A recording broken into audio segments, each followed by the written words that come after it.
안녕하세요. 성선재TV의 미국 뉴욕 변호사 성선재입니다. 아니 이게 무슨 일입니까? 깜짝 놀랄 만한 일이 벌어졌죠. 지난 일요일 아침 전 세계를 충격과 공포에 빠뜨린 사건이 발생했습니다. 바로 트럼프 전 대통령이 선거 유세 중에 피격을 당한 겁니다. 다행히 트럼프 전 대통령은 경미한 부상으로 생명에는 지장이 없습니다. 신이 트럼프를 살렸습니다. 신이 트럼프를 구했습니다. 이런 평가가 나오고 있는데요. 이번 영상은 트럼프 총격에 따른 후폭풍에 대해서 말씀드리겠습니다. 제일 먼저 바이든 대통령에 대해서 말씀드리겠습니다. 바이든이 트럼프를 관역 중앙에 놓자 발언한 것에 대한 후폭풍이 일파만파입니다. 조 바이든 미국 대통령이 도널드 트럼프 전 대통령 총격 부상 사건이 일어나기 전에 트럼프를 관역 중앙에 놓아야 할 때라고 발언했던 것에 대해서 즉시 잘못을 인정했습니다. 바이든 대통령은 일부 발췌본이 공개된 NBC 뉴스와의 인터뷰에서 자신이 관역 중앙이라는 용어를 사용한 것은 실수였다고 말했습니다. 바이든 대통령은 총격이 있기 전인 지난 8일 후원자들과의 통화에서 트럼프를 관역 중앙에 놓아야 할 때라고 말했습니다. 이 발언은 지난달 27일 TV토론 부진 이후 고령에 의한 건강과 인지력 저하 논란으로 재선 도전 하차 압박을 받고 있는 상황에서 자신에게 집중할 때가 아니라 상대 후보 트럼프 공격에 집중할 때라는 취지로 말한 것으로 당시에는 해석됐었습니다. 그런데 오비 일학이라고 할까요? 지난 13일 트럼프 전 대통령이 펜실베니아주 버틀러에서의 유세 도중 총격을 당하면서 해당 발언은 큰 논쟁을 불러일으켰습니다. 공화당 인사들은 이 같은 바이든 대통령의 수사가 트럼프 전 대통령 암살 시도를 직접 유발했다며 바이든 대통령을 거세게 비판했습니다. 또 다른 해프닝으로 트럼프 전 미국 대통령의 피격 사건과 관련해 미국 민주당의 한 고위 당직자가 다음에는 놓치지 않기를 바란다는 부적절한 발언을 해서 즉시 해고됐습니다. 미국 미시시피주 민주당 의원 베니 톰슨의 현장 책임자로 일하던 제클린 마소는 트럼프 전 대통령의 총격 사건이 발생한 이후 자신의 페이스북에 게시물을 올려 논란이 됐습니다. 그는 나는 폭력을 용납하지 않지만 다음에는 놓치지 않도록 사격 수업을 받아달라며 내가 한 말은 아니다 라고 했습니다. 또 이번 총격 사건이 연출된 사건이라고 주장하며 트럼프 전 대통령을 향해 당신이 한 증오 발언 때문에 이런 일이 생겼다고 적었습니다.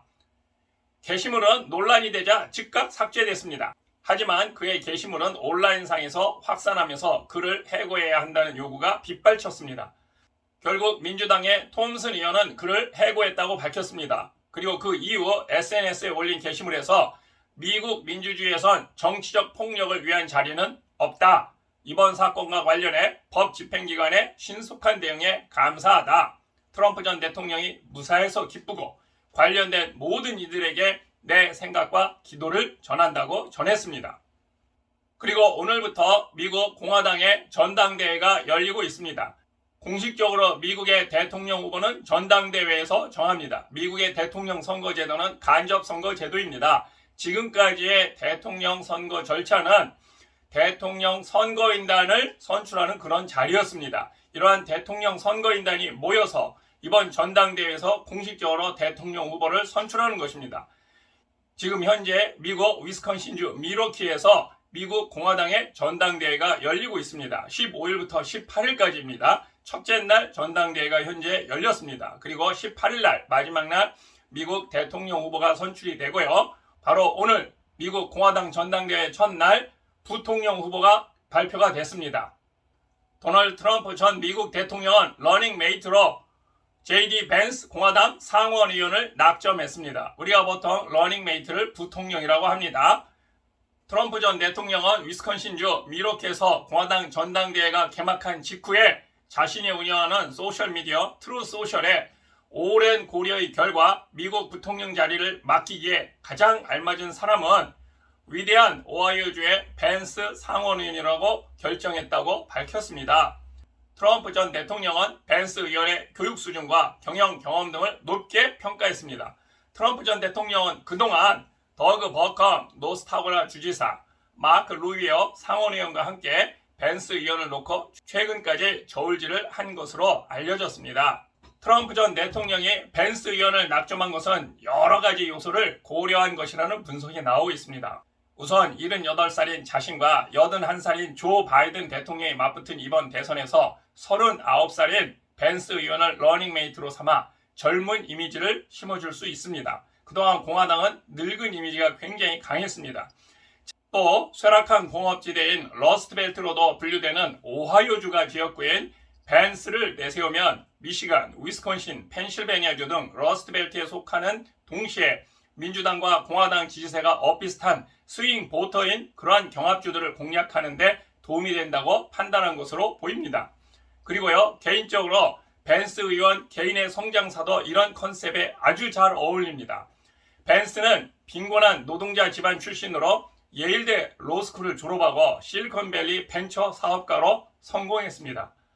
벤스의 어머니는 마약 중독자였습니다.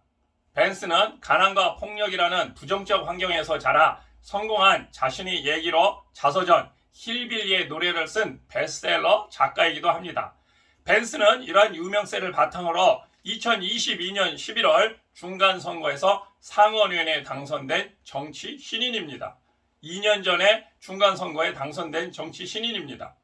그의 흑수저 이미지가 트럼프 전 대통령의 금수저 이미지를 희석해 중산층 이하 백인 유권자들에게도 호소력을 지닐 수도 있습니다. 벤스는 해병대 사병으로 이라크에서도 복무했습니다. 현재 미국 대통령 선거에 민주공화당 대통령, 부통령 후보들 중 유일하게 군 복무 경험이 있습니다. 사실 벤스 부통령 후보는 트럼프 전 대통령을 맹렬히 비난하다 충성파로 변모한 인물입니다. 벤스는 2016년 대선에 출마한 트럼프 전 대통령을 향해 미국의 히틀러다, 문화적 헤로인이라는 비난을 쏟아부었습니다. 악담을 했었습니다. 하지만 정치에 입문하면서는 트럼프 전 대통령을 최고의 대통령이라고 칭송했습니다. 트럼프 전 대통령은 벤스 의원을 밀면서 중간선거 전날 오하이오에서 지지 유세까지 했습니다.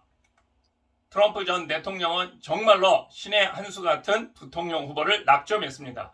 트럼프 전 대통령은 자신의 약점을 커버해줄 여러 가지 장점을 가진 완벽한 부통령 후보를 선정했습니다. 트럼프 전 대통령이 벤스 상원의원을 부통령 후보로 지명하자 조 바이든 미국 대통령은 벤스 의원의 공화당 부통령 후보 지명에 대해 도널드 트럼프와 그의 정책이 부끄럽다고 말하던 그가 어떻게 트럼프의 러닝메이트가 되냐고 비꼬았습니다. 트럼프 피격으로 인하여 신이 트럼프를 살렸다는 이러한 얘기가 나오고 있습니다. 여기에 더해서요, 트럼프에게는 더욱더 좋은 일이 계속 일어나고 있습니다. 트럼프 전 미국 대통령의 백악관 기밀 문건 무단 반출 사건에서 이날 바로 전당대회 첫날 공소 기각 판결이 나왔습니다. 이 사건을 심리한 플로리다 연방지방법원의 판사는 15일 전당대회 첫날입니다. 법무부가 잭 스미스 특별검사를 지명해 이 사건을 수사하고 트럼프 전 대통령을 기소하게 한 것은 헌법 위반이라며 공소를 기각했습니다. 트럼프에게는 정말로 큰 선물입니다. 합법적이지 않은 수사와 기소이기 때문에 유무죄 판단으로 나아갈 필요도 없이 공소를 기각한다는 것입니다. 공소 기각 판결을 내린 판사는 특검의 지명은 미국 헌법의 지명 관련 조항 위반이라고 공소를 기각한다고 밝혔습니다. 판사는 법무부의 특검 지명은 의회의 권한을 침해한 것이라고 판단했습니다. 그리고 바로 이 부분 백악관 기밀 문건 무단 반출 사건에서는 공소 기각 판결이 나왔습니다. 어쨌든 공교롭게도 TV 토론에서 바이든 대통령의 무기력한 모습에 많은 부분들이 변화의 조짐을 보이고 있습니다. 거기다가요, 바로 이 사건 트럼프 피격으로 인해서 바로 신이 트럼프를 살렸다 이렇게까지 하는 여러 가지 후폭풍들이 일파만파로 이루어지고 있습니다.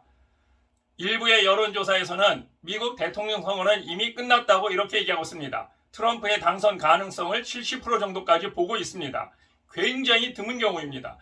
한 달 전까지 아주 팽팽하다고 봤었습니다. 그런데요, TV 토론과 트럼프 피격으로 완전히 판세가 뒤집혔고 그 차이가 이제는 도저히 넘어설 수 없는 정도에 이르렀다. 이러한 평가가 나오고 있습니다.